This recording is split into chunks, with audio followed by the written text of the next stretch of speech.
You are now tuning in to the finest podcast on the airwaves. So check it out. We got a lot in store for you. Talk to each other, we never said nothing to each other. So I came out of Cumberland Farms. Right. Anybody know I drive like an asshole, so Yeah. came out sideways up the street. Next thing I know, I'm going towards Plainfield on Route 12. I get up next to Sand and Gravel, where the Grizzle Sand and Gravel, Yep. right there. I passed two cars. Now, if you know that spot, it's real tight. I get up there, the tractor trailer truck, I get behind the tractor trailer truck. As I get in, I see the green Mustang behind me. So he kept tailgating me. I'm like, all right, you wanna play? Hope you can drive. So we come out near Michael's Pool almost, that first corner. As soon as we hit the corner, I could see I passed the truck. Now, I jump in front of the truck. He's coming on the side, but he's not getting over it. Like, he's not on the side. It's like the front nose of his car is on the side of mine. So I'm holding my lane, not letting him in. Like, I don't even care, back off and crash. It's either way it's going down. So we end up getting, like, maybe a quarter of a mile. We're still like this, side by side. A car coming down. I'm still holding my lane. So my passenger started screaming. If you're driving at high rates of speed, that's the worst thing that somebody could do is scream and be scared. Just be quiet and ride. You'll be all right. Right. So I ended up slowing down. I just let him go. I actually let him in. So he gets in, he takes off, I'm letting him go. Well, I see ahead on Topa Road, I see a truck coming out. But I'm like, to my passenger, I'm like, yo, that truck about to pull out in front of him. Now, Topa Road, that's around near Hanks or whatever? Farther back, next to Markowitz Trucking and Rude Road, where they're, right near John Deere Tractor. Oh, okay. Yep. Right there in that area. So the truck does pull out in front of him. So he tries to lock up his brakes from rear-ending the truck. Yeah. And he's doing like maybe 120 miles an hour right now. Right. So when he did it, he ended up getting back into, we were going north, so he went to the southbound lane to pass the truck.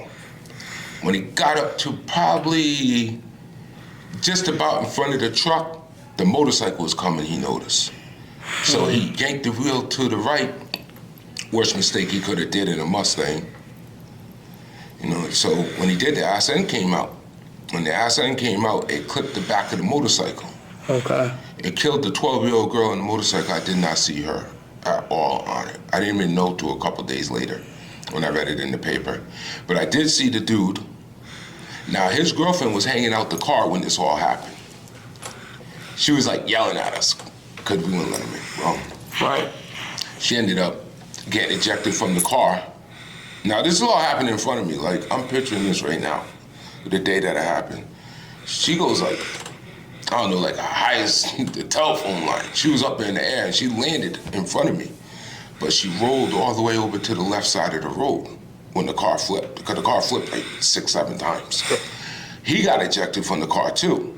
It just so happened when he got ejected from the car landed on the roof on the side of the embankment, right there where the field is. And when he got ejected, he ended up landing on the opposite side of the car, on the passenger side, upside down. So I'm going up on this, pulling up on it. I end up going up the street. I parked the car because I ended up getting a flat tire. I still don't know how that happened to this day. So we go back to the accident scene, my passenger and I. We get there. Next thing you know, like, not even, it seemed like a second, but it's probably about 10 minutes. Police and ambulance, everybody's there.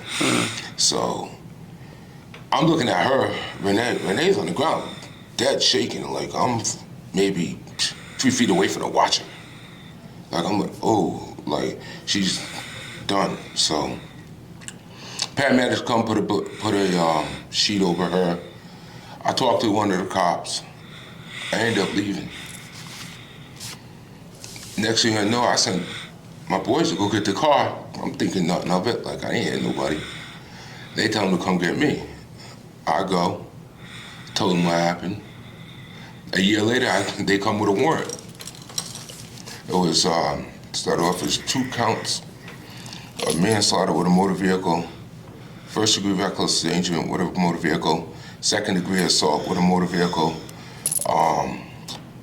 the evading responsibility by death with a motor vehicle, and what I said, racing on a public highway. It was a whole bunch of charges, stupid charges. Like most of them were criminal, but 2 of them were motor vehicle because they're really not stupid, you know, but in your way, you're saying like jump charges. Right. Well, when I say it's stupid because the charges that they charged me with didn't hold up in trial. Right. That's what you're trying to say. Right. So you're not trying to say stupid because people lost their lives or anything like that. Yeah, nothing like that. It's just like they charged me with the wrong charges. Right. So just to give you something. Right. So they were just trying to get something to stick because I wasn't a person that hit somebody. So like if I would have hit him, then it would have been a whole different story. But it wasn't even your fault. He was the one that kept going at you, right? You know what I'm saying? Like wanted to race. Right. Or whatever you guys were doing. Well, yeah, we engaged in just a race, but it wasn't like it was a planned race. We just were going, like anybody with fast cars are going to do. So I ended up getting arrested September 6th of 2000 for it. Bonded out of jail, whatever, going to court. Went through like 5 lawyers because I didn't like what they were saying to me. Right. And this is all in 2000. Then I catch an assault case in this whole time at Pinstripes. Got locked up for that. But then all these cases dragged out until 2003. But then when you were talking about the day I was talking to you on the phone, and the State Narcotics Task Force came and got me. They raided my house, found a bunch of drugs in the house, money, took me to jail, bonded out again. Oxycontin. Oxycontin was special for those things. Those were my drug of choice, was opiates. So we're talking about drugs, and you'll understand why by the end of the story, by the end of this time that we're sharing with. And Roshun's not telling his story to be a dick or anything like that. He's remorseful. I'm sure it eats at him and everything else. So go ahead, bro. So the whole time I'm going through this, I'm just eating Oxy 80s like they're candy.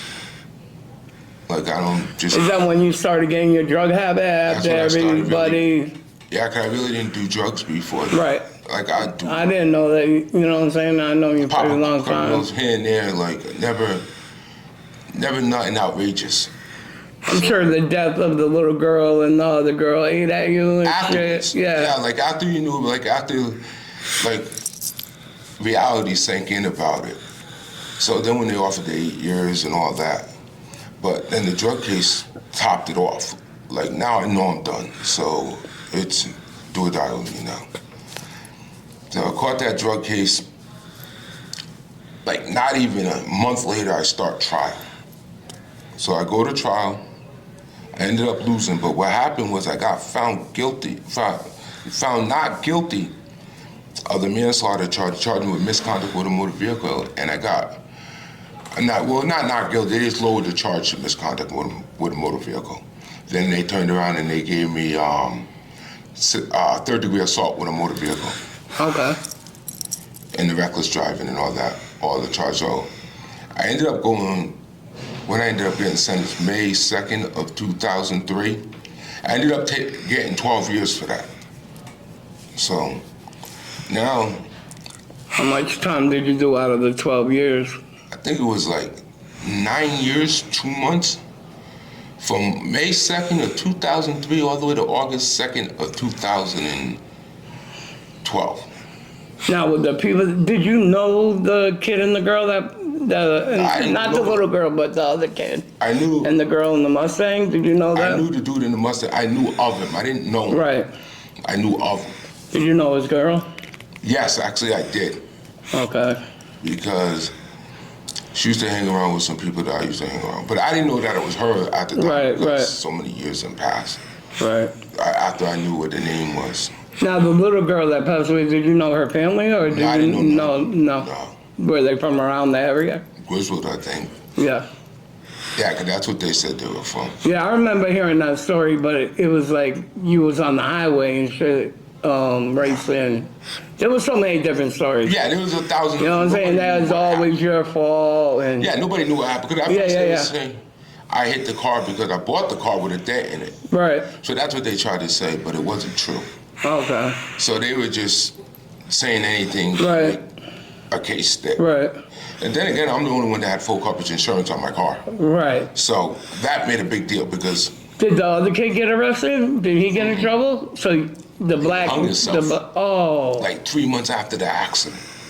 he committed suicide. Yeah. Oh shit. So that was another thing they said that with him too, that because of me that he did that, and I had nothing to do with it. How was it? I don't understand. How was it your fault? He was behind you, Right.